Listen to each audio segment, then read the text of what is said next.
안녕하세요. 고세훈입니다. 2025년 선생님들하고 우리가 1, 2월 기본 이론 강의를 이제 마무리를 했고 3, 4월에는 우리 전체 1년 커리큘럼 중에 개념에 좀 집중하는 강의가 필요하겠다. 오래전부터 좀 생각한 게 있어서 계속해서 제 강의에는 이제 3, 4월에는 개념에 집중하는 강의를 합니다. 그래서 여기 있는 것처럼 개념 중심이라고 표현이 되어 있는데 개념 중심 강의가 3, 4월 동안 원래는 이제 8번의 강의가 이루어져야 되는데 우리가 어제 이제 3.1절 대체 공휴일 때문에 하지 못했고 그다음 오늘 이어서 이제 가면 아마 전체적으로는 1번이나 2번 정도의 보강이 아마 있을 거라고 생각이 듭니다. 그래서 선생님들 지금 보시면 개강일이 3월 3일인데 이제 오늘 우리가 개강을 했고요. 4월 22일 날 끝이 났는데 4월 22일은 화요일이 될 거고 화요일은 올해 첫 실전 모의고사가 있을 예정입니다. 그래서 선생님들이 강의를 쭉 따라오시면서 우리 시험이 11월 마지막 주에 있는 게 아니라 4월 마지막 주에 우리 교육학 논술 실전 모의고사 실제 시험이 4월 달에 있다 이렇게 생각하고 2달 동안 선생님들이 이런 걱정을 할 수 있습니다. 이런 제안이나 이런 말씀을 드리면 제가 준비가 되어 있지 않은데 우리가 어떻게 4월 말에 제대로 실전 모의고사를 볼 수 있을까 이렇게 생각을 하시는데 우리에게 주어진 물리적인 시간이 앞으로 한 10개월 정도가 남아 있다고 생각하면 안 되고 선생님들이 조금 단기적으로 생각하시면 좋을 것 같아요. 2달 단위로 교육학을 좀 끊어서 혹은 전공도 마찬가지입니다. 우리가 시간이 무작정 많이 남아 있다고 생각하면 지금쯤 되면 아직까지는 선생님들이 텐션이 그렇게 올라가 있지는 않아요. 불안이. 그런데 이제 상반기가 끝이 나고 하반기가 들어가게 되면 이제 그때부터 많이 긴장하기 시작합니다. 근데 긴장은 사실은 지금부터 해야 되고요. 기본적으로 적당한 불안 수준은 우리가 잘 아는 것처럼 심리학에서 잘 알려주는 것처럼 학습 심리학에서 적당한 불안 수준은 우리 학업 성취도에 굉장히 중요한 영향을 미칩니다. 실제로 선생님들이 시험장에 들어가기 직전이 가장 텐션이 올라가죠. 실제로 우리가 시험을 칠 때 우리를 가장 많이 방해하는 요소 중에 하나가 불안이거든요. 잘 알고 있는 개념과 이론임에도 불구하고 우리가 너무 많이 불안해 있으면 실제로 내가 알고 있는 걸 제대로 인출하기 어렵습니다. 실제로 우리가 잘 아는 것처럼 혹시 잘 모르고 있을 수도 있지만 우리가 나중에 1, 2월 강의를 통해서도 그렇지만 앞으로 계속 우리가 이 개념들을 이어나가겠지만 우리가 정보 처리 이론에서 배웠던 것처럼 기본적으로 인출의 과정에서 가장 많이 방해하는 요소가 불안이거든요. 그래서 우리가 불안 수준을 낮추기 위해서는 실제로 학습의 과정과 조건, 환경과 시험에서 우리가 알고 있는 내용들을 끄집어내 우리가 인출 조건이라고 부릅니다. 인출 환경과 학습의 환경을 유사하게 만들어주면 좋은데 실제 우리가 시험을 칠 때 조금 긴장하고 있으니까 실제로 우리가 학습할 때도 적당한 긴장감을 유지하는 게 굉장히 중요합니다. 그래야지 적당한 긴장감이 환경이 우리에게 익숙하기 때문에 시험에서 우리에게 주는 불안도 우리가 우리에게 익숙해요. 그 불안의 환경이. 그래서 선생님들이 알고 있는 내용을 잘 인출할 수 있는데 전혀 아무런 불안에 대한 긴장감이나 텐션이 없이 쭉 이렇게 공부하다가 시험이 닥쳐오면 그때부터 불안해지기 시작하고 불안하면 우리에게 가장 많이 드러나는 게 아무것도 하지 못해요. 이 불안이 우리를 방해하는 가장 큰 것 중에 하나가 불안하면 오히려 더 책상에 앉아서 열심히 할 것 같은데 실제로 불안은 우리에게 아무것도 하지 못하도록 만듭니다. 그래서 지금부터라도 선생님들이 계속해서 좀 텐션을 유지하면서 공부하는 게 굉장히 중요하다는 생각이 듭니다. 그래서 4월 말에 실전 모의고사, 이건 이제 전국 단위의 실전 모의고사고, 이제 각 교대원이나, 그 다음 이제 대학에도 학원을 통해서 직접적으로 이제 문제가 가서 학생들이 다 문제를 풀 수 있도록 할 거고, 그 다음 여기 이제 제 강의를 따라오시거나 인강으로 따라오시는 선생님들은 여기 와서 인강으로, 그때 이제 오픈 클래스입니다, 그날은. 그래서 인강으로 듣는 선생님들도 다 오셔가지고 문제를 풀고, 그 다음 같이 해설 강의를 듣고, 끝나고 나면 또 내가 쓴 답안이 제가 선생님들에게 드리는 답안의 전체적인 루브릭 안에 내가 쓴 키워드나 표현이 없는데 이거 답안이 될 수 있을까? 개인적으로 질문도 할 수 있고 또 필요하면 첨삭도 받을 수 있고 그런 시간을 가지려고 생각합니다. 그래서 오늘 선생님들에게 개강을 하면서 선생님들에게 이 말씀을 드리는 이유는 이제 우리에게 주어지는 시간은 2달밖에 없다. 그렇죠? 4월 말에는 적어도 2달 동안 개념을 잘 정리해서 개념을 기반으로 문제를 좀 풀어낼 수 있으면 좋겠다. 이렇게 선생님들이 좀 기대를 하고 스스로에게 기대와 목표를 좀 만들어내고 2달 동안을 좀 집중한다면 생각보다 굉장히 교육학에 대한 이해가 좀 많이 진보되어 있을 거라고, 좀 앞서 있을 거라고 생각이 듭니다.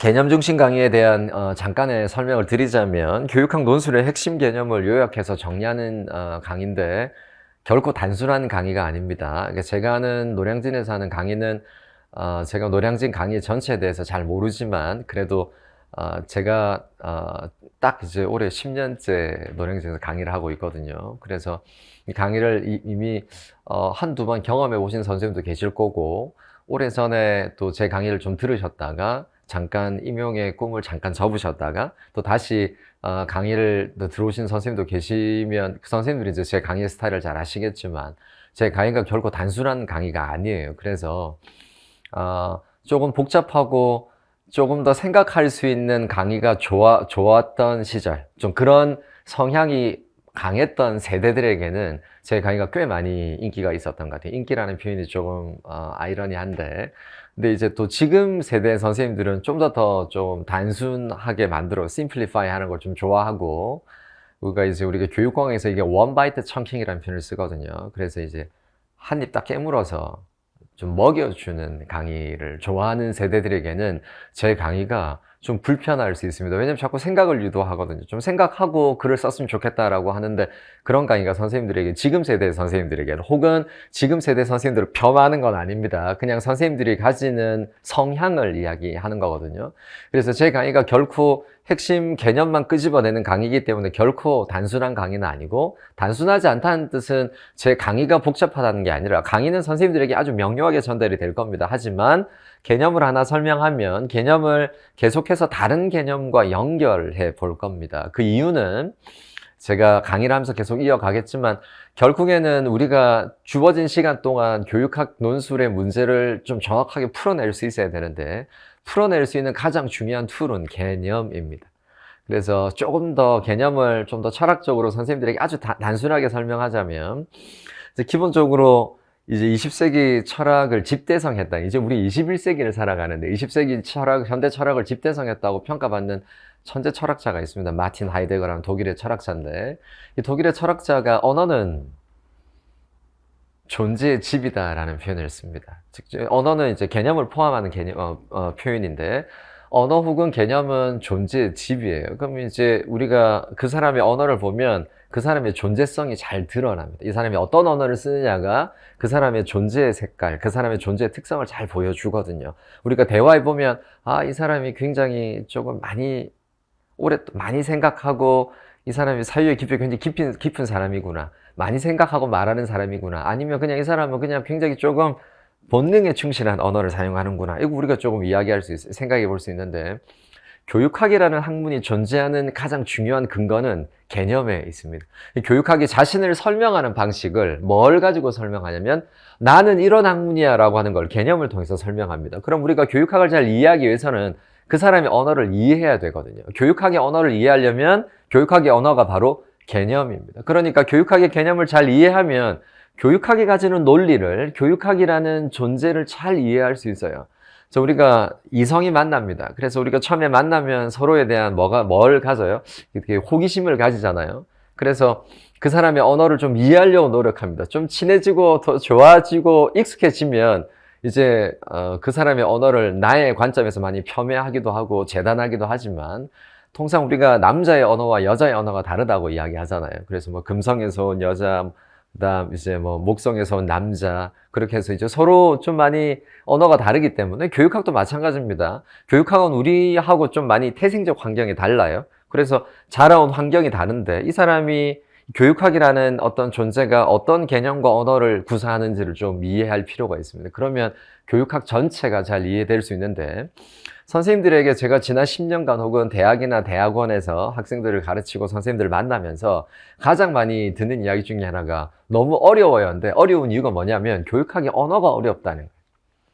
왜냐하면 전혀 다른 세계에서 성장한 언어니까. 그런데 호기심을 가지고 이해하려고 노력하고 그 사람의 관점에서, 교육학의 관점에서 그 개념과 언어를 이해하려고 노력하면 자연스럽게 이해가 됩니다. 왜냐하면 이 언어는 외계어가 아니라 인간이 만들어낸 교육이라는 사회적 현상을 설명하면서 만들어낸 개념이 교육학의 개념이기 때문에 결국 우리의 언어예요. 결국 인간에 관한 언어를 교육학적으로 풀어낸 것 뿐입니다. 그러니까 완전히 다른 언어가 아니라 결국 우리의 언어고, 우리가 지금까지 조금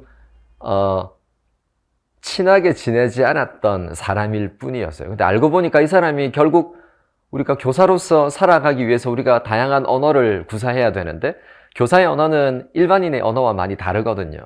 교사의 언어는 굉장히 교육학적 언어기도 하고 교육적 언어를 구사하는 사람이 교사인데, 누군가에게 저에게 교사는 누구냐? 제가 이제 교사들 연수나 아니면 학부모 특강이나 다양한 특강에서 이제 교사란 어떤 존재냐 이야기할 때 교육적 언어를 사용하는 사람들이다 이렇게 해요. 교육적 언어는 뭐냐? 교육적 언어는 사람을 성장시키고 사람을 변화시키고 좌절에 빠진 사람이 희망을 갖게 되고 다시 가슴이 뜨거워지고 없었던 삶의 목표와 비전이 만들어지는 언어, 이게 교육적 언어거든요. 교육적 언어이긴데 거기에 우리가 좀 더 학문적이고 객관적인 색깔을 입히는데 이게 교육학적 언어입니다. 그러니까 결코 어려운 언어가 아니라 결국 우리가 교사로 살아가는 우리의 삶의 필드에서 우리가 아주 자연스럽게 사용하고 구사해야 되는 언어이기 때문에, 저는 그래서 임용을 준비하는 선생님들이 임용 기간이 되게 인생에서 굉장히 축복된 시간이다 이런 표현을 많이 씁니다. 왜냐하면 선생님들이 실제로 이제 합격을 해서 교사로 가게 되면 저를 거쳐간 무수한 제자들과 지금도 이제 카톡을 통해서, 단톡방을 통해서 혹은 실제 만남을 통해서 학교의 이야기를 많이 듣는데, 실제 이 시절이 가장 행복했대요. 왜냐하니까 교사가 되고 나니까 공부할 시간이 별로 없는 거예요. 실제로 이때 교육학에 대한 가장 깊은 이해를 가졌다는 거예요. 그래서 시간을 돌아보니까 이 시간이 내가 교육학을 제대로 공부해 볼 수 있었던 시간이었던 거. 선생님들이 앞으로 교사가 될 사람들입니다. 내년에. 그걸 의심하지 마세요. 의심하는 순간 실패할 수 있습니다. 왜냐하면 선생님들을 둘러싸는 환경은 선생님을 의심해도 나 스스로 나를 의심하지 않아야지 내가 환경을 이겨낼 수 있어요.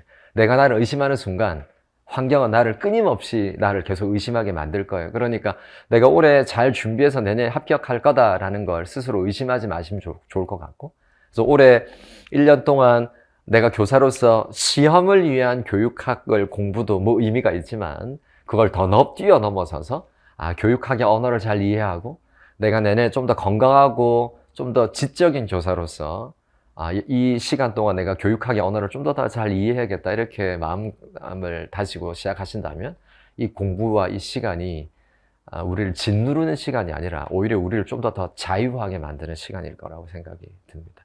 공부가 우리를 굉장히 많이 짓누르잖아요. 근데 그런 시간이 아니라 오히려 언어를 이해하고 개념을 이해하고 공부하는 과정에서 나의 지적인 해방, 나의 정서적인 해방, 뭔가 더 자유로워지는 공부에 있어서 좀 그런 시간들이 되면 좋겠고, 제가 그런 선생님들이 지적 자유에 한 줌의 도움이 좀 되었으면 좋겠다 생각이 듭니다. 자, 어쨌든 핵심은, 제가 하고 싶은 말은 교육학의 개념은 아주 중요하다입니다. 교육학을 이해하기 위해서는 교육학을 공부한다는 건 한마디로 교육학의 개념을 이해하고 공부하는 것이다 이렇게 생각할 수 있습니다. 자, 그래서 영역별 핵심 개념에 따른 문제나 글쓰기를 통해서 제가 처음으로 암기 중심의 강의라는 표현을 쓰거든요. 원래 저는 암기라는 표현을 쓰지 않거든요. 암기는 자연스럽게 내면화되고 내재화되는 과정에 시간이 필요하거든요. 그래서 기계적으로 암기되는 건 100% 망각됩니다. 그러니까 착각해요, 우리가. 누군가가 암기할 수 있도록 구조화해서 암기시켜주면 나는 암기할 수 있을 것이다 생각하는데 사실은 그거는 내 것이 아니에요. 그렇죠? 그래서 암기는 자연스럽게 시간이 지나면 자연스럽게 내면화되는 과정이 나에게 암기되는 과정인데, 암기가 기계적으로 이루어지면 암기는 자연스럽게 휘발될 수밖에 없습니다. 그래서 자연스럽게 개념에 대한 이해를 기반으로 제가 암기라는 표현을 쓰는 이유는 3월부터는 조금 의식적으로 이걸 머릿속에 조금 오랫동안 retention, 이거 우리가 이제 파지라고 이야기하거든요. 여기서 재밌는 단어가 retention입니다.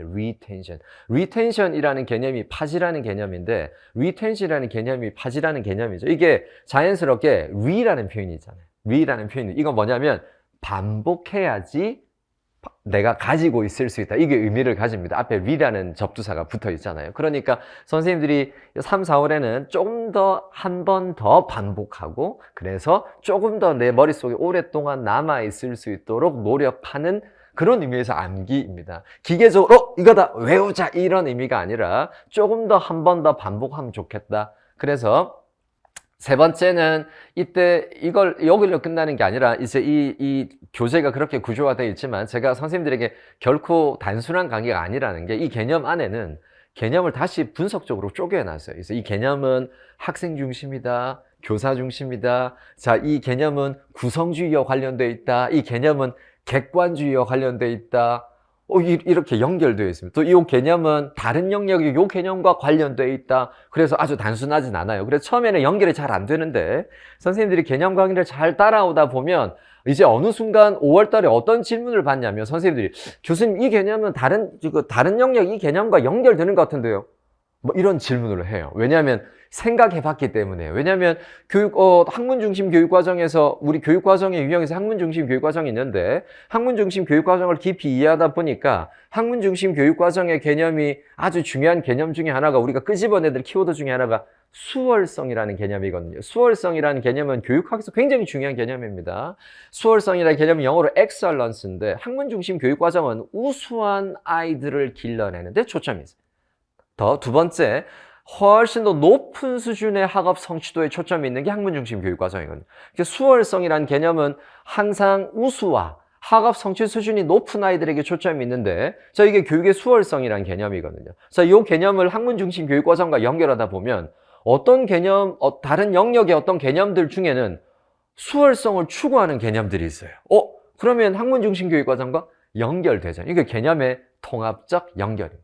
또 제가 방금 어떤 개념은 학생이 바로 쟁점이에요. 자, 우리 지금 2022 개정 교육 과정의 가장 중요한 쟁점이 어떻게 하면 학생 중심 교육 과정을 운영할 것인가입니다. 이게 우리 교육학 전체를 지배하는 쟁점이거든요. 자, 그러니까 이 쟁점은 우리가 어떤 개념을 배우든지 간에 학습자 중심과 계속 연결해야 됩니다. 자, 그래서 어떤 개념이든 간에 교육학적 쟁점과 관련시켜야 됩니다. 그래서 학생 중심 교육 과정 안에는 굉장히 많은 의미를 담고 있는데 학생 중심 교육 과정은 말 그대로 학생 중심이라고 할 때 학생 이해 중심이라고 이해할 수도 있고 학생 배움 중심이라 이야기를 할 수도 있고 학생 역량 중심의 교육 과정 이렇게 이야기할 수도 있습니다. 자, 왜 우리가 역량이 중요할까 이야기하다 보면 또 좀 더 넓어지는데 이 부분들을 우리가 앞으로 개념 공부를 하면서 개념을 좀 더 확장해 시켜 나가 보겠습니다. 자, 그다음 개념을 정리하는 것도 중요하지만 기출된 개념과 이론을 들여다보는 게 굉장히 중요해요. 왜냐하면 우리는 결국 지금 만약에 대학원 세미나면 제가 무슨 개념 기출 이런 이야기는 하진 않겠죠. 제가 개념의 역사와 또 개념과 관련된 학자들과 때로는 특정 학자의 비하인드 스토리와 뭐 이런 이야기를 통해서 선생님들에게 세미나를 이끌어 갈 텐데 우리는 지금 일단 시험을 준비해야 되잖아요. 그러니까 우리한테 아주 중요한 실질적인 기준은 어떤 개념과 이론이 출제되는지가 굉장히 중요합니다. 오늘 그거를 한 3시간 만에 정리할 거예요. 오늘 첫 OT 때. 자, 그래서 문제를 확인하고요. 그래서 우리가 배운 개념과 이 개념이 어떤 방식으로 출제됐는지를 좀 들여다봐야 됩니다. 그래야지 우리가 교육학 논술에 대응할 수 있어요. 그러니까 예상할 수 있습니다. 요 개념은 이런 방식으로 늘 출제되어 왔고 앞으로도 이렇게 출제되겠구나. 그래서 연습을 할 겁니다. 그래서 객관식 문제 중에서 좀 유의미한 우리 논술 시험에 유의미한 문제들과 논술형 기출 개념 문제를 제가 여기에 섞어 두었습니다. 제가 많은 질문을 받는데 여전히 지금도 그 질문을 받아요, 선생님들에게. 교육 임용 시험 객관식 문제를 풀어봐야 되느냐 이렇게 많이 물어보시거든요. 그래서 저는 좀 조심스럽긴 하지만 풀어보지 말라고 이야기합니다. 왜냐하면 그건 강의에서 자연스럽게 녹여내야 된다고 생각하고 객관식의 출제 방향이나 의미, 그다음 논술은 완전히 달라요.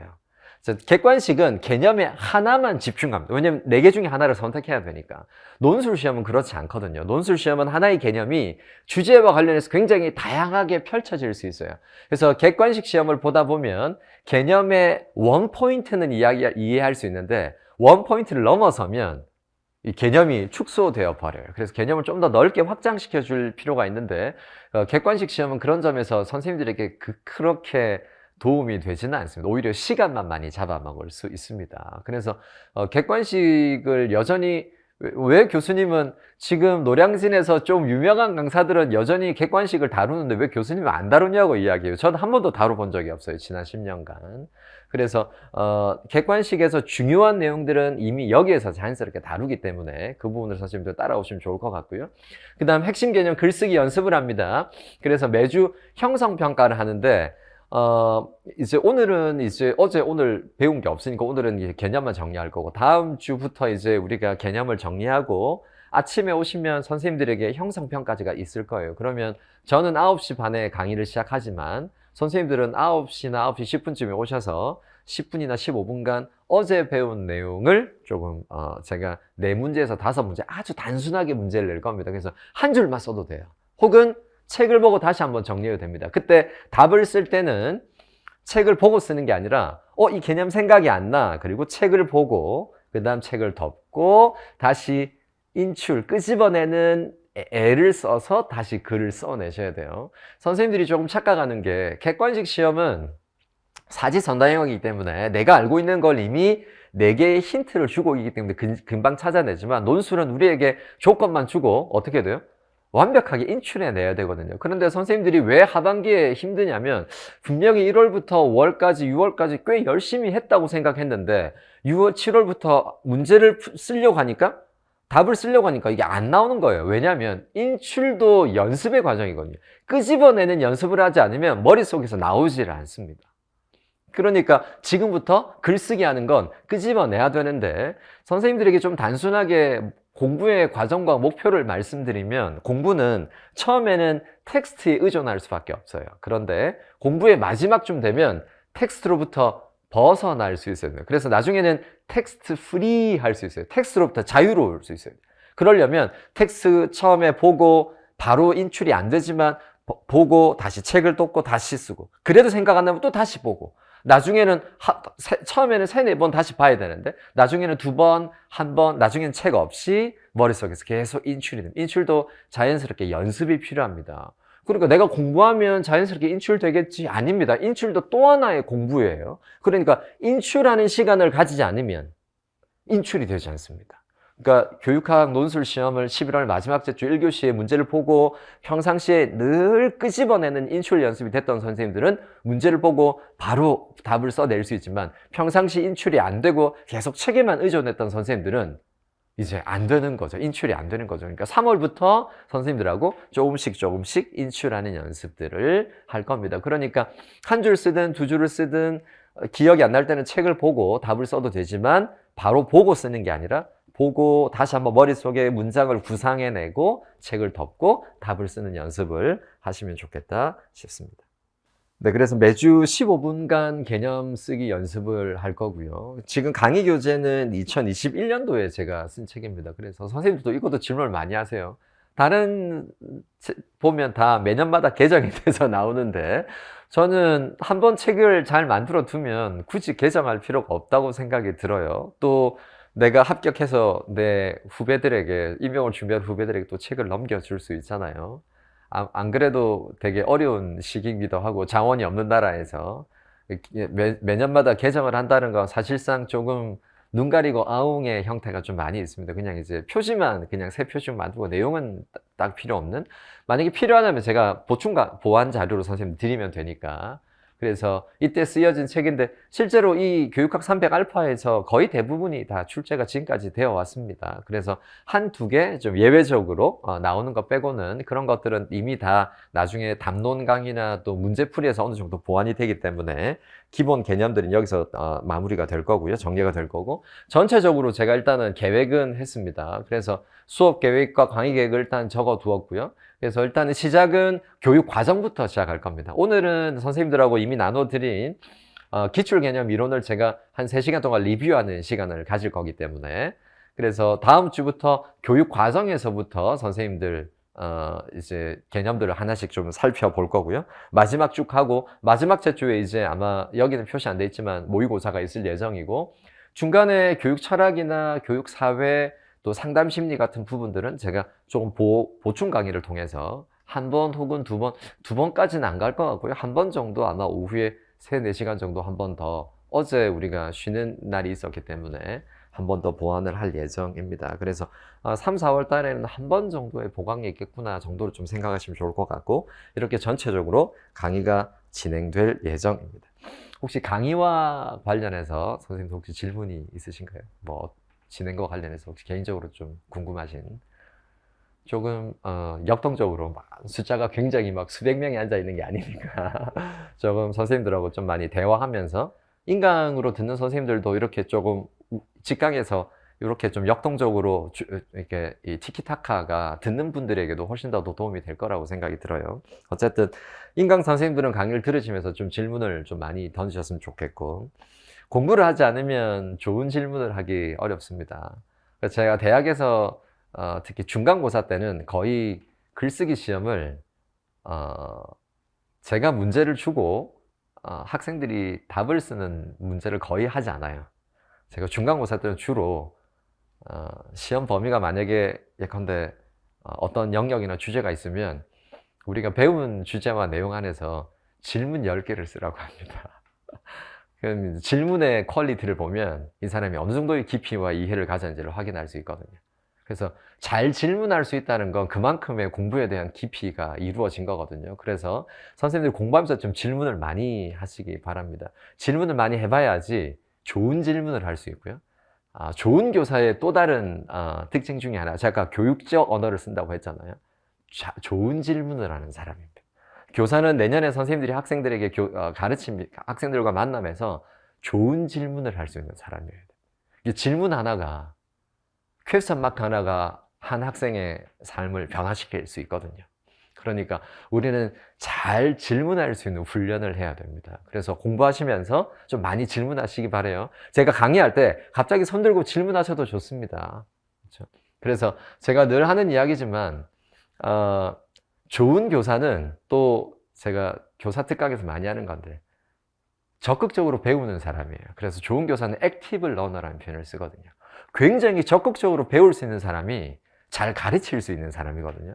나의 지적인 이코노미라는 표현을 쓰는데, 나의 지적 경제가 풍성해야지 나눠줄 수 있어요. 근데 나의 지적 경제가 되게 가난하면 뭘 가르쳐 줄 게 없잖아요, 학생들한테. 그러니까 늘 배워서 나의 지적 경제를 풍성하게 만들어 두어야 되거든요. 그러니까 좋은 교사는 액티브 러너여야 합니다. 액티브 러너는 끊임없이 생각하고, 끊임없이 질문하고, 끊임없이 도와달라고 요청하는 사람입니다. 왜냐하면 자기는 배우고 싶은 게 본질이니까. 그래서 좋은 교사는 그런 점에서 배우며 굉장히 겸손한 사람이에요. 나는 모른다라고 생각해요, 언제든지. 그러니까 늘 질문하고, 나 모르니까 알려주세요 라고 이야기합니다. 선생님들이 이미 교사를 경험해 보셨거나 기간제 교사는 아니면 뭐 이미 여러 형태의 교수학습 환경에서 티칭이라는 걸 경험하시는 선생님들 아시겠지만, 어떤 학생이 제일 예뻐요?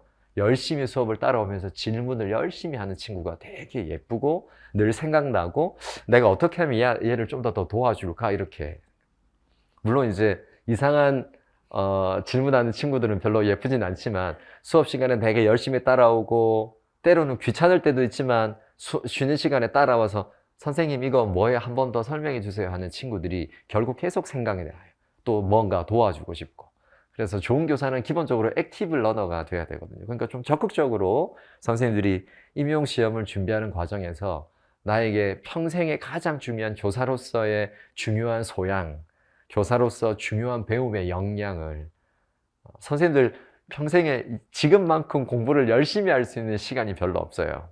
인생에서 저는 지금도 공부를 좀 많이 더 열심히 하고 싶은데, 나이가 들면, 제가 아주 나이가 많은 건 아니지만, 지금 이제 100세 시대라고 이야기하면 아주 나이가 많은 건 아니지만, 이제 10시, 11시가 되면 좀 많이 눈이 침침해져서 책을 더 이상 보기 어려워요. 근데 제일 많이 안타까운 게, 내가 20대, 30대, 40대 그렇게 불성실하게 산 사람은 아닌데, 그래도 좀 더 많이 공부할 걸, 공부에 더 좀 치열할 걸, 더 보고 싶어도 잘 안 보여요.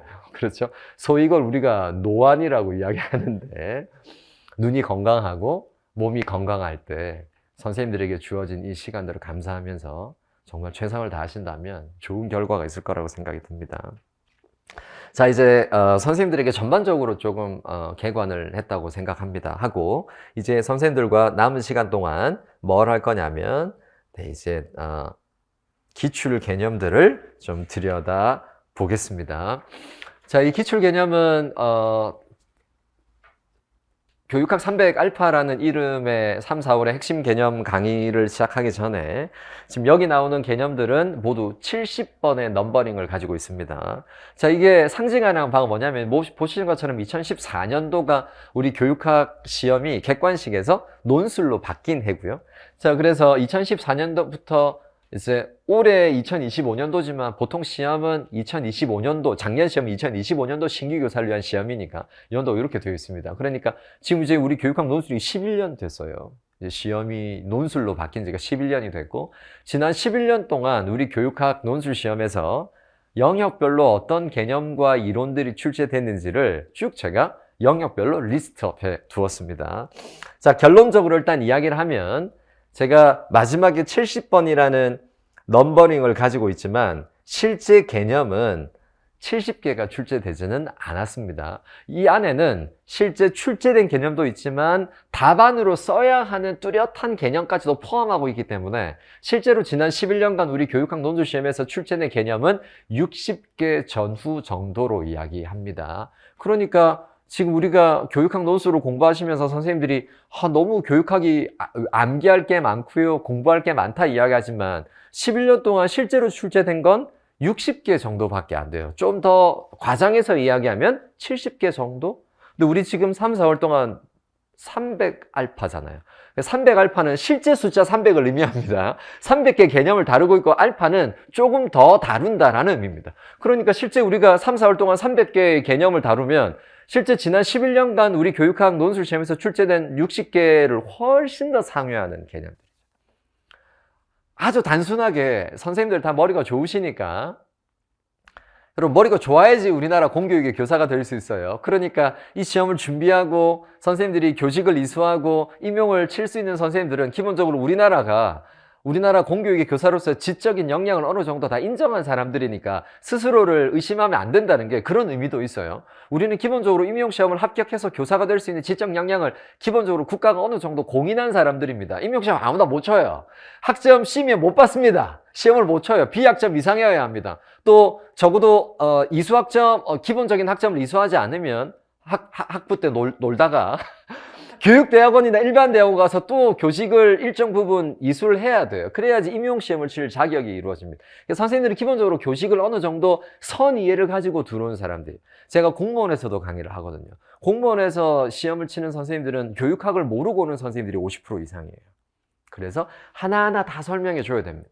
근데 임용시험을 준비하는 선생님들이 이미 대학에서 교직 혹은 교육대학원에서 이미 혹은 지금 이제 교직을 이수하고 있는 사람들이기 때문에 선이해가 있는 사람들입니다. 그러니까 기본적으로 똑똑한 사람들이에요. 그러니까 자신의 지적 역량을 좀 믿으면서, 그러니까 이 이야기를 꺼내는 이유는 지난 11년간 70개, 60개 혹은 과장해서 70개가 출제되었다면 그냥 300개 정도 기계적으로 암기하고 들어가도 교육학 논술 시험에서 꽤 높은 점수를 받을 수 있다는 결론에 이를 수 있습니다. 그러니까 교육학 논술 시험이 그렇게 어려운 시험이 아니다. 아니면 좀 더 쉽게 말하면 쉬운 시험이다. 적어도 교육학에 대한 개념을 충분히 이해하고 있다면, 그래서 개념과 개념을 연결할 수 있고 개념과 관련된 연관성을 이해하고 있다면, 개념과 관련된 주제를 이해하고 있다면, 쟁점을 이해하고 있다면 교육학 논술 시험은 결코 어려운 시험이 아니다. 그 이유를 제가 개념을 리뷰하면서 연결해 보겠습니다. 저 개념은 내가 처음 보는 개념이지만 내가 답을 쓸 수 있구나라는 이유를 제가 개념을 리뷰하면서 설명하겠습니다. 자, 어쨌든 지난 11년간 우리 교육학 논술 시험에서 출제된 개념들, 이론들을 하나씩 볼 텐데, 이 개념은 제가 리뷰하겠지만 리뷰의 내용을 잘 들으셔야 됩니다. 이때 선생님들이 1번부터 5번까지 일종의 평점 척도죠. 5점 척도지를 가지고 있습니다. 그래서 제가 설명하는 내용이 대부분 다 이해되거나 나도 교수님 정도의 설명의 키워드를 가지고 답을 쓸 수 있다, 이 개념을 설명할 수 있다면 5점. 그 다음 나는 2줄 정도는 쓸 수 있을 것 같아, 그러면 4점. 그래서 5점이 제일 높습니다. 그래서 각 개념을 들으면서 스스로 표시를 하세요. 그래서 맨 마지막에 가면 총점이 나오거든요. 그러면 제가 맨 마지막에 5점 척도 성취평가제 형태로 만들어 두었습니다. 맨 마지막에 보시면. 그래서 290점 이상이 나왔다. 그러면 90% 이상, 그러니까 A에 해당합니다. 아, 그럼 나는 교육학을 충분히 이해하고 있고, 그러면 이 강의를 듣지 마세요. 자기 평가를 해보고, 나 290점 이상인데, 그러면 선생님들 혼자 공부해도 됩니다. 나중에 이제 실전 모의고사나 좀 문제를 풀고 싶으면 그때 강의를 들어도 되고, 개념 공부는 혼자 해도 돼요. 왜냐하면 공부가 이미 됐으니까. 어디에 집중해라? 전공 공부에 집중하시기 바랍니다. 그냥 하는 이야기입니다. 그렇죠?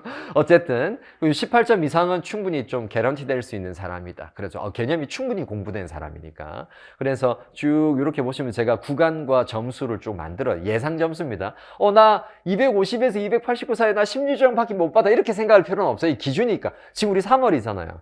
이제 이거를 우리가 계속 이제 끌어올려야 되겠죠. 전체적으로 내가 어느 정도 교육학에 대한 이해도를 가지고 있는지를 한번 가늠해 본다 정도로 생각하십시오. 그래서 제가 쭉 리뷰하면서 선생님들이 각 개념마다 조금 평정 척도를 점수를 매겨주시면 좋겠다 싶습니다. 그래서 우리 직강에 나온 선생님 혹은 인강 선생님들 중에 듣는 선생님들 중에 표시해서 저한테 보내주시면 제가 거기다 상담을 해드릴 수도 있고, 우리 선생님들은 나중에 저하고 표시하셔가지고 저하고 같이 좀 이야기하면 훨씬 더 좋겠다 싶습니다.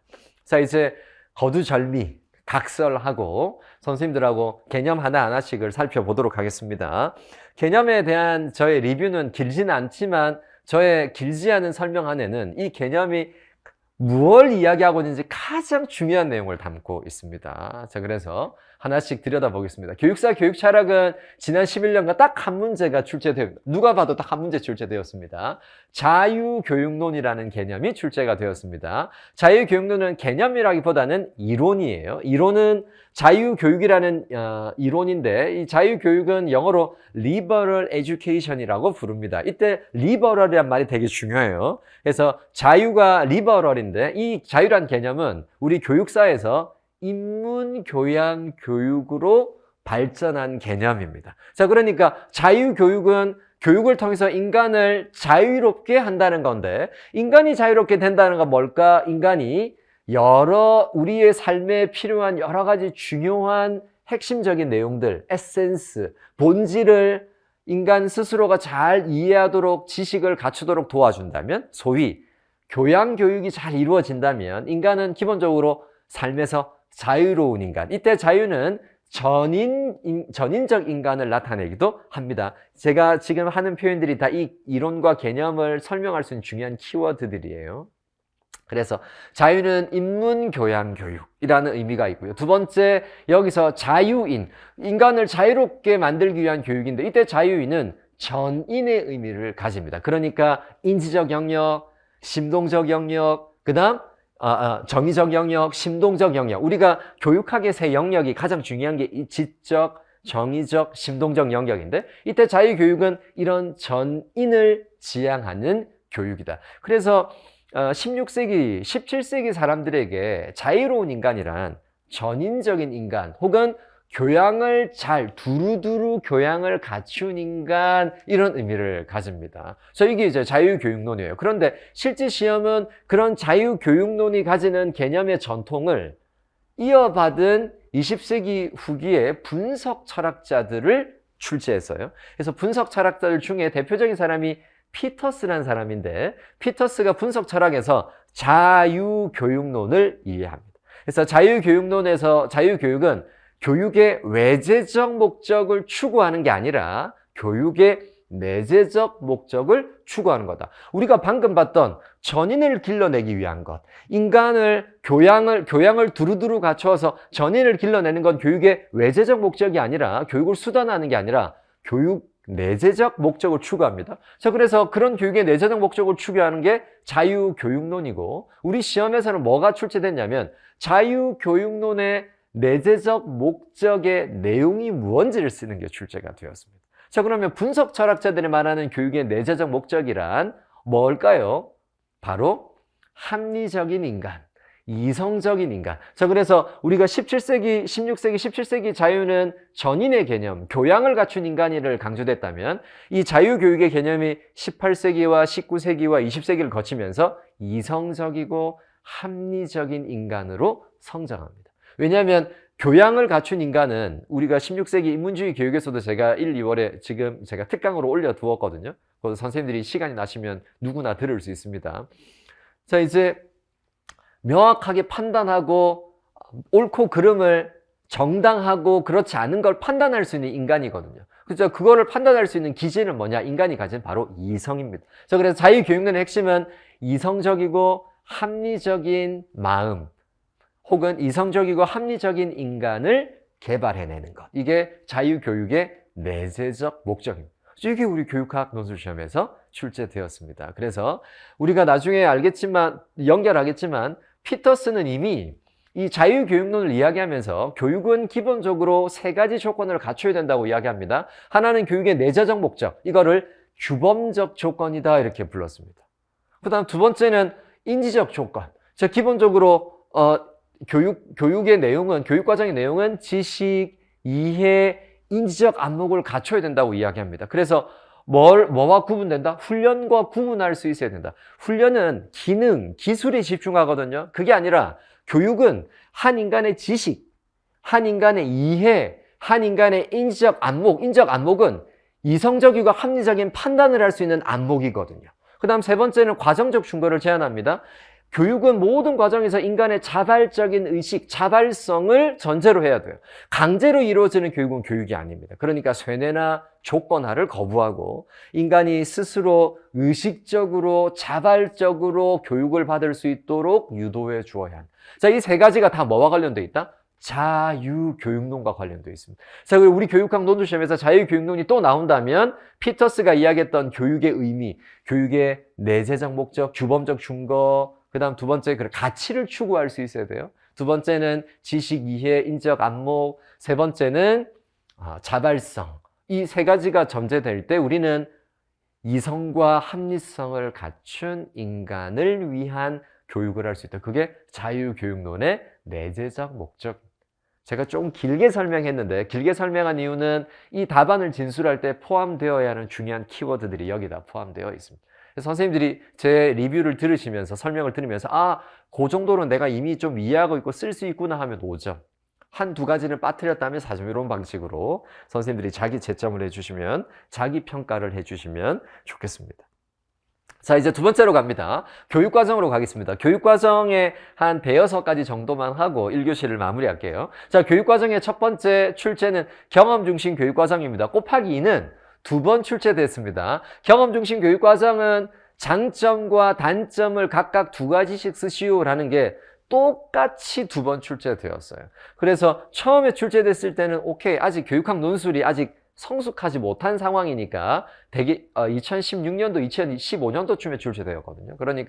그런데 가장 최근에 또 경험 중심 교육과정의 장단점을 쓰시오. 그러니까 우리 교육학 논술 시험에서 가장 단순하게 출제될 수 있는 형태가 장점과 단점을 쓰시오입니다. 그래 이게 똑같이 출제가 되었습니다. 그래서 경험 중심 교육과정에서 가장 중요한 개념은 뭘까요? 바로 경험입니다. 자, 경험이 도대체 뭘까요? 경험, experience. 누가 떠올라요? 존 듀이라는 학자를 떠올려야 됩니다. 혹시 지금 오늘 리뷰를 들으시면서 몰라도 괜찮으니까 그냥 편안하게 이런 개념과 이론이 출제됐다 이렇게 좀 따라오시면 좋을 것 같아요. 자, 경험 중심 교육과정에서 이 교육과정은 뭐가 중심이다? 경험이 중심이다. 이때 중요한 게 누구의 경험이 중요하냐면 학습자의 경험이 중요해요. 그래서 경험 중심 교육과정을 제가 강의할 때마다 항상 선생님들에게 학습자 경험 중심 교육과정이라고 읽으라고 이야기합니다. 경험 중심 교육과정이라고 쓰고 학습자 경험 중심. 자, 그러면 왜 학습자 경험이 중요할까? 교육과정에서 학습자가 경험하지 못한 내용이 있고 학습자가 이미 경험할 수 있거나 경험한 내용이 있을 때 학생들은 어디에 더 관심과 흥미가 생길까요? 이미 경험하거나 혹은 경험할 수 있는 테두리 안에서 제한됐을 때 학생들은 관심과 흥미를 이끌어낼 수 있습니다. 자, 여기서 끄집어내야 돼요. 선생님들이 왜 개념이 중요하냐면 단순히 기계적으로 암기하면 그 의미를 잘 이해하기 어렵습니다. 근데 개념을 풀어내다 보면 선생님들이 경험 중심 교육과정의 장단점은 아주 자연스럽게 나올 수밖에 없어요. 자, 경험은 학습자 경험이고 학습자 경험 안에서 교육과정이 선정되거나 운영될 때 학습자의 관심과 흥미가 뭐가 될 수 있다? 끄집어낼 수 있다. 당연히 교수학습 과정에서 학습자의 흥미와 관심이 있다면 학습자는 여기에서 뭘 느낀다? 당연히 흥미와 관심이 있으니까 더 적극적으로 참여할 수 있어요. 그러니까 학습자 경험 중심은 수업의 과정에서 학습자들의 적극적 참여를 이끌어낼 수 있어요. 수동적인 학습자가 아니라 적극적인 학습자로 만들어낼 수 있습니다. 관심과 흥미가 생긴다는 건 교사 학습 과정에서 뭐를 유발할 수 있다? 동기를 유발할 수 있습니다. 즉 경험 중심 교육 과정은 학습자의 동기를 유발하는 데 가장 좋은 형태의 교육 과정이에요. 이 아이의 관심과 흥미를 끄집어내는 게 interest, 관심과 흥미를 끌어내는 게 굉장히 중요합니다. 선생님이 수업에 들어갔는데 아이들이 그 수업에 관심과 흥미를 가져요. 게임이 끝난 거예요. 아이들이 이미 이제 적극적으로 참여할 수 있는 준비가 되어 있습니다. 선생님이 들어갔는데 아이들이 아웃 오브 안중에도 없어, 관심도 없어요. 그래, 선생님은 말씀하십시오. 선생님은 한 말씀만 하시옵소서. 우리는 우리대로 놀겠습니다. 이렇게 되는 거죠. 관심과 흥미를 끌어내는 거 굉장히 중요하다. 경험이라는 개념 안에 관심, 흥미, 그 다음 아이들의 적극적 참여, 학습 동기 유발. 자, 내가 관심과 흥미가 생겼어요. 관심과 흥미가 생기니까 당연히 교사학습 과정에 아이들의 학업 성취도가 올라간다, 떨어진다. 올라갈 가능성이 높아요. 즉 학업 성취도가 제고될 가능성이 훨씬 더 높습니다. 무엇보다 관심과 흥미가 생기고 아이들이 적극적 참여를 하니까 수업의 과정이 잘 이해될 수 있어요. 자, 우리가 경험이라는 개념에서 놓치기 쉬운 게 뭐냐면 바로 이해거든요. 경험이 아이들을 훨씬 더 교사학습 과정을 더 잘 구체적이고 실제적으로 이해하도록 도와줍니다. 왜냐하면 내가 충분히 경험했거나 나의 경험의 바운더리 안에서 이루어지는 교육과정의 내용이니까 아이들이 굉장히 실제적으로 이해할 수 있어요. 그래서 경험은 학생들의 뭐를 끄집어낸다? 실제적 이해를 끄집어냅니다. 왜 경험 중심 교육과정이 우리 교육학 논술에서 여러 번 출제가 되었냐면 지금 2022 개정 교육과정에 학생 중심 교육과정의 중요한 의미 중에 하나가 학생 이해 중심이에요. 이제 제발 이해 중심의 교육과정을 운영하래요. 아이들한테 이해가 안 돼요. 왜? 너무 어려우니까. 또 재미가 없어요. 애들은 학교에서 제공하는 교육과정이 내 삶에 저 교육과정이 무슨 실제로 도움이 안 되는 것 같아. 화학 수업을 하는데 도대체 나는 왜 화학 수업을 해야 되는지, 나는 누구, 여긴 어디, 이러고 있어요, 애들이. 근데 수업을 했는데 와, 맞다, 저거 진짜 내가 살아보니까 몇 년 안 살아봤지만 저거 다 되게 중요한 것 같아. 내가 앞으로 어떤 직업을 가질 텐데 내 직업군에서 내 진로와 적성과 직업군에는 와, 이 수업이 되게 도움이 될 것 같아. 이 수업이 도움이 될 것 같아 하는 순간 그 수업은 아이들이 관심과 흥미를 가지고 적극적으로 나의 진로 적성에 직접적으로 영향을 준다고 판단하기 때문에 아이들의 학습 동기가 유발될 수밖에 없습니다. 여러분, 경험을 이렇게 분석해 보신 적 있나요? 이게 경험의 존 듀이의 분석입니다. 존 듀이가 민주주의와 교육, Democracy and Education이라는 책에서 경험을 이런 방식으로 철학적으로 분석해내. 경험은 이해에 직결되는 가장 중요한 그 브릿지가 관심과 경험이다. 경험은 나의 살갗에 부딪히는 경험을 통해서 아이들은 배우게 된다. 즉 경험 없이는 진정한 의미의 학습이 일어나지 않아요. 그래서 나온 게 뭐냐면 learning by doing입니다. 학생은 실제로 경험해 봄으로써 배우게 된다는 거예요. 선생님의 설명이 아니라 한번 애들이 적극적으로 참여해 봐야 돼요. 적극적 참여는 어떤 개념과 연결된다? 경험은요? 이거 조금 나중에 이 브릿지가 필요한데 나중에 다시 한번 설명하겠지만 민주주의와 직결되는 개념이에요. 민주주의는 어떻게 작동하냐면요, 시민들의 적극적 참여를 통해서 정치에 대해서 관심, 국가와 사회에 대한 관심과 흥미를 통해서 민주주의는 건강하게 성장합니다. 자, 그래서 존 듀이는 경험이라는 개념에서 민주주의를 끄집어내요. 그래서 수업의 과정은, 학교라는 공간은 민주주의가 체험되는 a micro society, 소형 사회다. 그러니까 아이들은 수업의 과정이 무슨 과정이다? 민주주의의 절차와 가치가 학습되는 과정이다. 그러기 위해서는 적극적인 참여가 이루어져야 된다. 이 과정에서 학생들은 자신의 의견을 내요. 수업의 교육 과정에 대한 자신의 의견도 냅니다. 선생님, 목표를 이렇게 잡는 게 더 좋을 것 같아요. 목표 설정에도 아이들이 참가하게 됩니다. 평가, 선생님만 하는 게 아니라 누구도 평가한다? 자기도 평가하게 됩니다. 여러분, 민주주의와 교육을 제가 지금 읽지 말라고 이야기하면 당연히 어려운 책이죠. 제가 대학원 세미나에서 쓰는 책입니다. 선생님이 합격하고 나서 교사가 되고 나서 꼭 제가 읽으라고 권해주고 싶은, 누군가 합격해서 교수님 저에게 합격 선물로 민주주의 교육을 제가 사재를 털어서 사드리도록 하겠습니다. 반드시 읽어야 될 책이에요. 민주주의와 교육은 사실상 오늘날 우리 사회가 겪고 있는 교육에 대한 문제를 이미 100년 전에 존 듀이가 다 이야기하고 있어요. 우리가 놓치고 있는 모든 중요한 내용들을 존 듀이가 다 이야기하고 있습니다. 그래서 제가 대학원 쌤에서 꼭 다루는 책이 민주주의와 교육이에요. 물론 원서로 다룹니다. 저 선생님들에게는 번역된 책을 선물로 드리도록 하겠습니다. 원한다면, 그렇죠? 그러니까 제발 합격을 먼저 하시기 바랍니다. 어쨌든, 자, 경험 중심 교육과정은 그래서 이런 캐치프레이즈가 나와요. 학습자 경험 중심, 학습자 생활 중심. 그러니까 학교의 교육과정이 학생의 실제적 삶과 절대로 동떨어져서는 안 된다. 이때 아주 중요한 게 이제 마무리합니다. 경험은 학교의 교육과정과 학생의 실제적 삶을 뭐 해준다? 통합합니다. 자, 우리가 절대로 놓쳐서 안 되는 개념이 이해와 통합이에요. 자, 그러니까 학교의 교육과정이 학생의 실제적 삶의 경험과 통합돼요. 자, 경험 중심 교육과정, 그러니까 뭘 지향한다? 통합을 지향하는 교육과정이에요. 뭐와 뭐의 통합이다? 학교의 지식과 학생들이 살아가는 삶에 필요한 실용적인 지식 간의 통합을 만들어낼 수 있어요. 장점이 너무너무 많죠. 어떤 단점이 있다? 모든 수업을 학자의 참여, 통합, 이해를 기반으로 수업을 한다는 건 대단히 어렵다. 그래서 시간이 오래 걸린다. 수업이라는 건 기본적으로 우리에게 주어지는 시간, 물리적, 시간적 한계가 존재하기 때문에 수업은 경제성을 무시하기 어려워요. 우리가 내년에 갔는데 경제성을 무시하고 수업을 못 합니다. 2022 개정교육과정 국가 수준에서 한 학기 동안 몇 시수 동안 적어도 요 범위 안의 내용은 꼭 이수하세요, 공부하세요 하니까 우리가 시간의 압박을 받을 수밖에 없어요. 그러니까 효율적으로 수업하는 게 어려워요. 그래서 학생들이 학습자 중심으로 수업을 하다 보면 시간이나 물리적인 한계에 부딪힐 수밖에 없습니다. 두 번째는 학습자의 흥미와 관심을 고려하다 보니까 교과의 논리체계, 교과가 가지는 학문의 논리체계를 소홀히 할 수 있어요.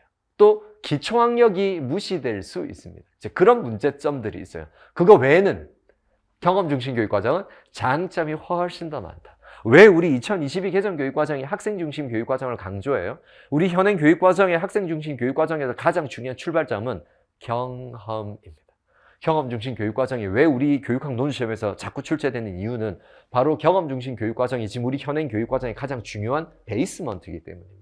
두 번 출제되었습니다. 자, 두 번째로는 중핵 중심입니다. 중핵 중심은 교육과정의 역사에서 잠깐 나왔다가 금방 사라지는 교육과정이에요. 원래 중핵 중심은 어디에 있다? 원래 경험 중심 교육과정의 한 조직 형태예요. 원래 경험 중심 교육과정의 조직은 세 가지로 조직합니다. 하나는 활동형 조직을 할 수도 있고, 두 번째 중핵형 조직을 할 수 있어요. 세 번째가 생성형 조직을 할 수 있는데, 그 중핵형 조직을 교육과정의 형태로 좀 더 발전시킨 게 중핵 중심 교육과정입니다. 중핵 중심 교육과정은 한마디로 중심에 누가 있다? 학습자 경험을 중핵에 두고 학습자 경험과 관련된 교과, 사회 문제를 통합시켜 놓은 게 중핵 중심 교육과정이에요. 그래서 중핵 중심 교육과정을 사전적으로 표현하면 중핵의 중핵 중심이 있고 그거를 둘러싼 동심원적으로 연결해 놓은 교육과정이 중핵 중심 교육과정이다. 개념을 쓰는 문제가 출제가 되었습니다. 그래서 중핵 중심 교육과정의 중요한 특징 두 가지를 이야기하면, 하나는 중핵 중심 교육과정에서 본격적으로 교과 간의 경계가 무너집니다. 자, 그러니까 기존에 우리가 알고 있는 교육과정은 교과 간의 구분이 뚜렷하잖아요. 대표적으로 교과 중심 교육과정은 교과 간의 경계가 뚜렷해요. 중핵 중심 교육과정은 교과 간의 경계를 완전히 무너뜨려 놓은 게 중핵 중심 교육과정입니다. 그래서 학사의 경험이 있다면, A라는 경험이 있다면 A라는 경험을 중심으로 이 경험을 위한 다양한 교과, 과목, 다양한 사회적 쟁점들을 경험과 융합시키고 통합시키는 게 중핵 중심 교육과정. 이때 제가 두 번째 중요한 키워드를 이야기했습니다. 중핵 중심 교육과정도 경험과 교과 간의 통합을 강조합니다. 그래서 중핵 중심 교육과정도 통합 지향의 교육과정이에요. 저는 선생님들이 제 강의를 따라오시면서 올해 교육학 논술 시험을 준비할 때 선생님들이 이게 이제 귀가 아프도록 통합이란 말을 많이 들으실 거예요. 왜냐하면 우리 지금 현행 2022 개정 교육과정을 제가 5월달 교육담론 강의할 때 첫 주에 제가 구조 분석을 할 거거든요. 구조 분석의 가장 최상위 포식자가 뭐냐면 통합이에요. 우리 2022 개정 교육과정을 분석을 하다 보면 모든 내용이 어디로 연결되냐면 다 통합으로 연결됩니다. 그래서 통합을 잘 이해하고 있으면 우리 교육학 논술 시험을 굉장히 잘 이해하고 풀어낼 수 있다. 어쨌든 경험 중심 교육과정, 중액 중심 교육과정은 뭐를 지향하는 교육과정이다? 통합 지향의 교육과정입니다. 자, 우리 교육학 논술 시험에서 올해 이렇게 시뮬레이션 해봅시다. 통합이 중요하다고 막 사례문에 나와요. 통합 지향의 교육과정 운영 혹은 통합과정의 교육과정의 지향의 교육과정의 유형에서 두 가지 정도를 쓰시오. 일단 뭘 쓸 수 있다? 경험 중심 교육과정, 중액 중심 교육과정. 학습자 경험을 중심으로 교과를 뭐 해준다? 통합해 줍니다. 여러분, 경험 중심 교육과정에서 한 가지 빠뜨렸습니다.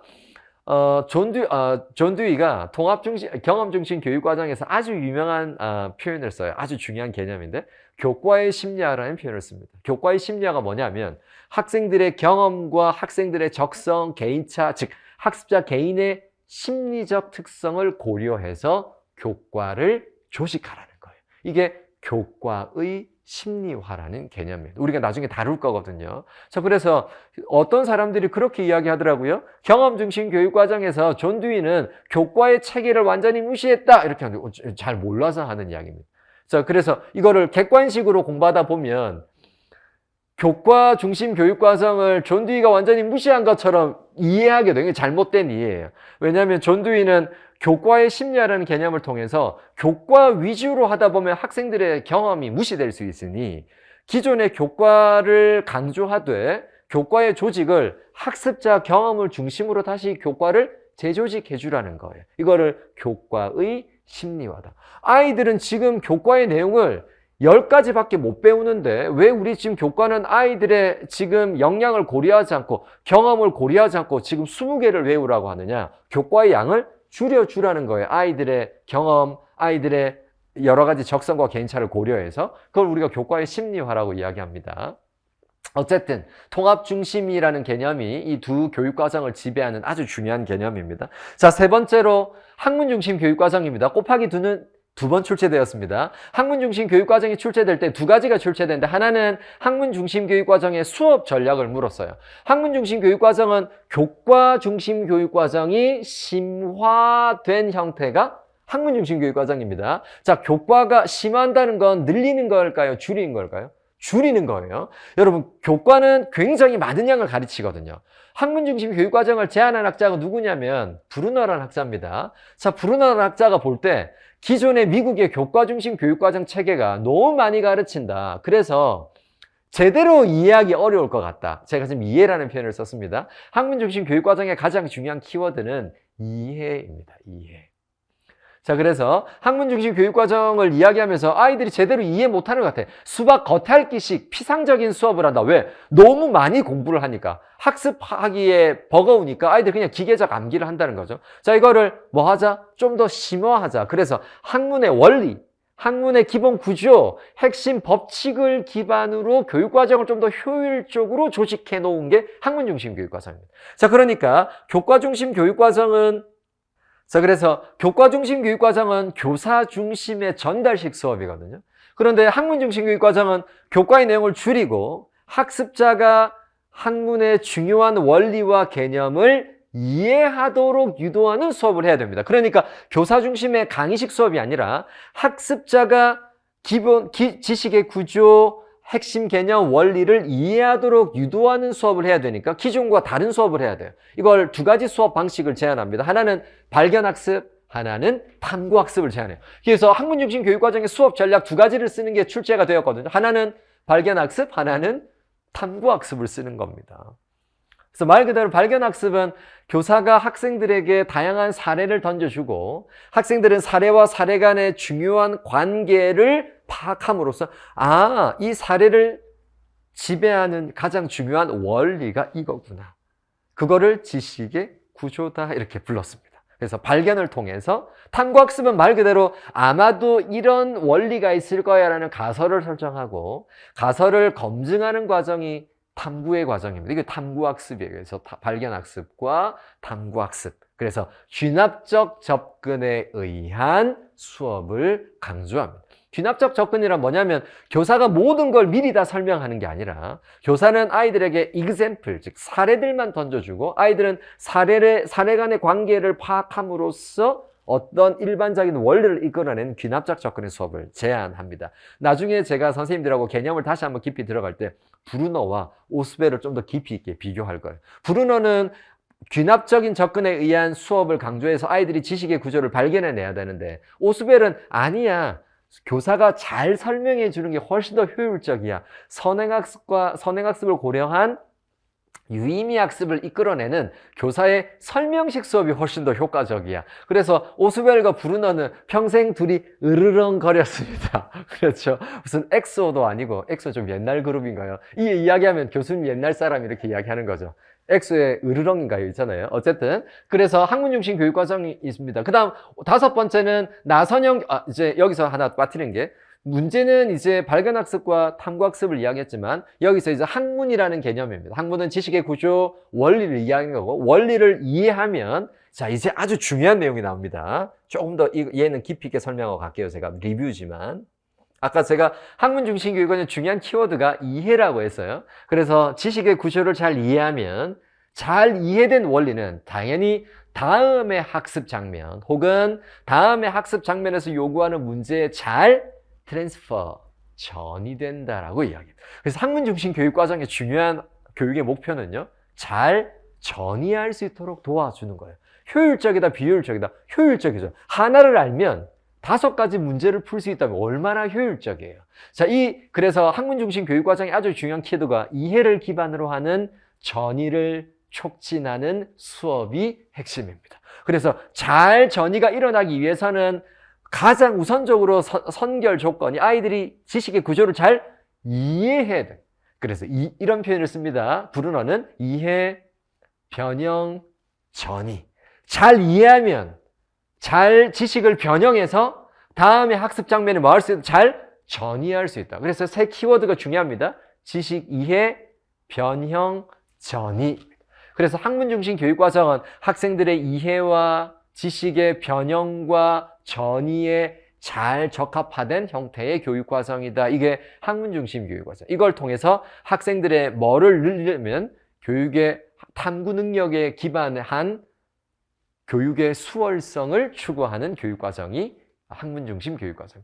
자, 그래서 그 과정에서 학문 중심 교육 과정은 조직을 합니다. 어떻게 조직하냐? 대표적으로 간학문형 조직 혹은 나선형 교육 과정을 강조합니다. 나선형 교육 과정은 특정 개념과 이론을 점점 심화 확대하는 개념으로 계열화시키는 형태의 교육 과정을 나선형 교육 과정. 그래서 나선형 교육 과정은 쉬운 걸 처음에 두고 점점 어렵게 내용을 배열화해 나가는 게 나선형 교육 과정입니다. 처음부터 학생들을 가르칠 때는 우리의 이해라는 게 한 번에 큰 이해를 만들어내기 어렵잖아요. 처음에는 작은 이해를 기반으로 점점 복잡하고 어려운 이해에 도달할 수 있어요. 그래서 모든 교육 과정은 쉬운 것에서 어려운 것으로 천천히 라인을 따라서, 이 라인이 계열입니다. 계열에 따라서 배열해라.